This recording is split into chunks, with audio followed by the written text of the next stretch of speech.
ನಮಸ್ಕಾರ ವೀಕ್ಷಕರೇ, ಶ್ರೀ ನ್ಯೂಸ್ ಕನ್ನಡಗೆ ಸ್ವಾಗತ. ನಾನು ಅಶ್ವಿನಿ.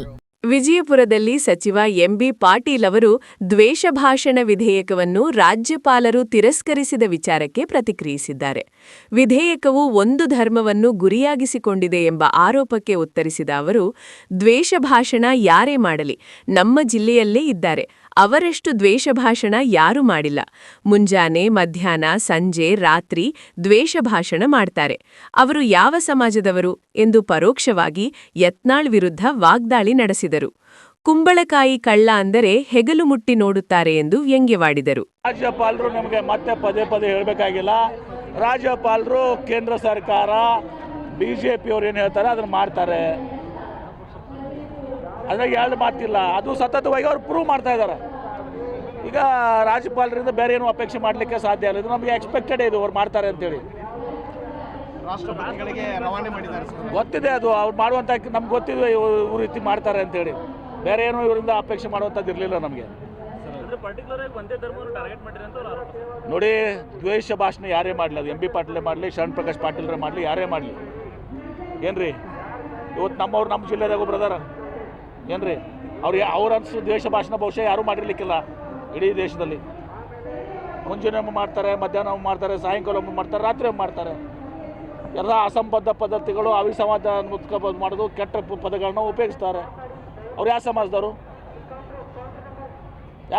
ಅವರು ಬಿಡಿ. ಅದೆಲ್ಲ ನಿಮ್ಗೆ ಗೊತ್ತಿದೆ. ಯಾರು ತಪ್ಪಿಸ್ತೆ ಇವ್ರಿಗೆ ಕುಂಬಳಕಾಯಿ ಕಳ್ಳಾರ ಮೇಲೆ ಹೆಗಲು ಮುಟ್ಟು ನೋಡ್ಕೊಂಡ್ರೆ ಇವ್ರು ಮಾಡೋ ಕೆಲಸ ಅದೇ ಇದೆ, ದ್ವೇಷ ಭಾಷಣ ಮಾಡೋದು.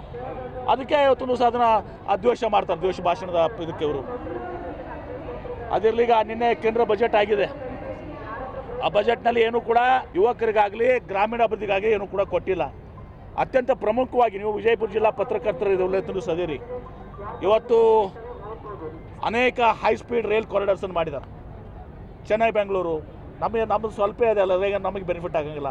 ಬೆಂಗಳೂರು ಹೈದರಾಬಾದ್ ಅಲ್ಲಿನೂ ಕೂಡ ನಮ್ಮ ಸ್ವಲ್ಪ ಹಾಯ್ದು ಹೋಗ್ತದೆ. ಏನು ಆಂಧ್ರ ಪ್ರದೇಶಕ್ಕೆ ಅವ್ರಿಗೆ ಅದು ಉಪಯೋಗ ಆಗ್ಲಿಕ್ಕೆ ಮಾಡಿದ್ದು, ಆದರೂ ಕೂಡ ನಾವು ಸ್ವಾಗತ ಮಾಡ್ತೀವಿ. ಆದರೆ ಪ್ರಮುಖವಾಗಿ ಕೇವಲ ಕರ್ನಾಟಕ ಅಷ್ಟೇ ಅಲ್ಲ, ಮಹಾರಾಷ್ಟ್ರ ಇಡೀ ಭಾರತಕ್ಕೆ ಪ್ರಮುಖ ಕಾರಿಡಾರ್ ಏನಿದೆ ಅದು ಮುಂಬೈ ಪುಣೆ ಬೆಂಗಳೂರು. ಮುಂಬೈ ಪುಣೆ ಬೆಂಗಳೂರು ಕಾರಿಡಾರವನ್ನು, ಹೈ ಸ್ಪೀಡ್ ರೈಲ್ ಕಾರಿಡಾರ್ನ ಇವತ್ತು ದಿವಸ ಇವರು ತೆಗೆದುಕೊಂಡಿಲ್ಲ. ಪ್ರಹ್ಲಾದ್ ಜೋಶಿ ಮತ್ತು ಸೋಮಣ್ಣ ಅವರು ಯಾವ ಮುಖ ಹೊತ್ಕೊಂಡು ಇವತ್ತು 4 ಜನರ ಹತ್ರ ಬರ್ತಾರೆ. It's very very important corridor. ನೀವು ಅರ್ಥ ಮಾಡ್ಕೋಬೇಕು ನೀವು ದಯವಿಟ್ಟು. ನಾನು ಇನ್ನೇನು ಕೂಡ ಅದನ್ನೇ ಹೇಳಿದ್ದೀನಿ. ಬಾಂಬೆ ಪುಣೆ ಆಗಿದೆ ಈಗ. ಬಾಂಬೆ ಪುಣೆ ದೆನ್ ಬೆಂಗಳೂರು. ಅದರಲ್ಲಿ ಏನಾಗುತ್ತೆ, ಉತ್ತರ ಕರ್ನಾಟಕ, ಮಧ್ಯ ಕರ್ನಾಟಕ, ಮಹಾರಾಷ್ಟ್ರ, ವೆಸ್ಟರ್ನ್ ಮಹಾರಾಷ್ಟ್ರ ಎಲ್ಲ ಕೂಡ ಬರ್ತದೆ. ವೆರಿ ಭಾಳಷ್ಟು ಇಂಪಾರ್ಟೆಂಟ್ ಎಕನಾಮಿಕ್ ಕಾರಿಡಾರ್ ಇದು. ಈ ಎಲ್ಲ 7 ಕಾರಿಡಾರ್ನಲ್ಲಿ ಅದಕ್ಕಿಂತ ಹೆಚ್ಚಿನ ಮಹತ್ವದ ಇದು ಕಾರಿಡಾರ್ ಇದು. ಆ ಕಾರಿಡಾರ್ ಬಂದು ತೊಗೊಂಡಿಲ್ಲ. ಮತ್ತೆ ನಾವು ಹೇಳ್ತೀವಿ ಪ್ರಹ್ಲಾದ್ ಜೋಶಿ ಅವರು ಭಾರಿ ಪವರ್ಫುಲ್ ಮಂತ್ರಿ, ಪ್ರಧಾನಮಂತ್ರಿಗಳು ಭಾರಿ ಕ್ಲೋಸು ಅಂತೇಳಿ. ಈಗಾಗಲೂ ತಡ ಇಲ್ಲ. ಇವತ್ತು ನಾನು ವಿಶೇಷವಾಗಿ ಇದರ ಒಂದು ಆಂದೋಲನ ಮಾಡ್ತೀವಿ. ನಾವು ಎಲ್ಲ MPಸು, ಮಹಾರಾಷ್ಟ್ರ MPಸು, ಕರ್ನಾಟಕ MPಸು ಎಲ್ಲರೂ ಕೂಡ ಇವತ್ತು ಸಹ ಈ ಕಾರಿಡಾರನ್ನು ಎಲ್ಲಿವರೆಗೆ ಮುಂಬೈ ಬೆಂಗಳೂರು ಕಾರಿಡಾರ್ ಇನ್ಕ್ಲೂಡ್ ಆಗೋದಿಲ್ಲ ಅಲ್ಲಿ ತನಕ ನಾವು ಭಾಳ ದೊಡ್ಡ ಪ್ರಮಾಣದಲ್ಲಿ ಈ ವಿಷಯದಲ್ಲಿ ಜನಜಾಗೃತಿ ಹೋರಾಟವನ್ನು ಮಾಡ್ತೀವಿ. ಪೂರಕ ಬಜೆಟಲ್ಲಿ ಆಗಬೇಕದು. ಅದರಲ್ಲಿ ನಾನು ವಿಶೇಷವಾಗಿ ವಿನಂತಿಯನ್ನು ಮಾಡ್ಕೋತೀನಿ, ಕೈ ಮುಗಿದು ಪ್ರಾರ್ಥನೆ ಮಾಡ್ತೀನಿ.